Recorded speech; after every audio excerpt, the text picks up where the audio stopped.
अहिले कुनै पनि पाकेको अथवा नपाकेको फुडलाई टच गर्दा क्रस कन्टामिनेसन हुन्छ अनि त्यो क्रस कन्टामिनेसन भएको फुड खायो भने हाम्रो हेल्थमा डिफेक्ट आउँछ।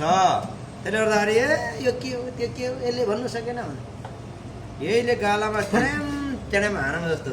त्यसले गर्दाखेरि हुँदाखेरि त लाउँछ नि त। यो अहिले हाम्रो च्याङबा घिसिङ आस्याङ जो अमेरिकामा बस्नुहुन्छ युवा व्यवसायी, उहाँले चाहिँ अहिले पोखरा घुम्न आउँदा ल्याइदिएको हो यो है।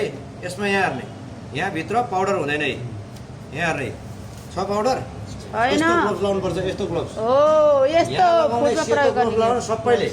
त्यो सेतो ग्लोभ्स भनेको सबै डक्टरले सर्जरी गर्ने बेलामा लाउने ग्लोभ्स हो।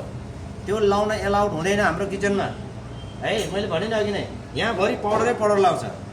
अनि त्यो पाउडर त्यो फुडमा कन्टामिनेसन भए पछाडि हाम्रो फुड के हो, बनाएको फुड हामीले सर्भ गर्दा खाने मान्छेलाई हेल्थमा डिफेक्ट आउँछ। त्यसले गर्दाखेरि यो पाउडर र ग्लोभ्स हामीले लाउनु पर्ने अवस्थामा, जस्तो यो भेजिटेबल छुनु पर्यो। अब अहिले त यो लाए पछाडि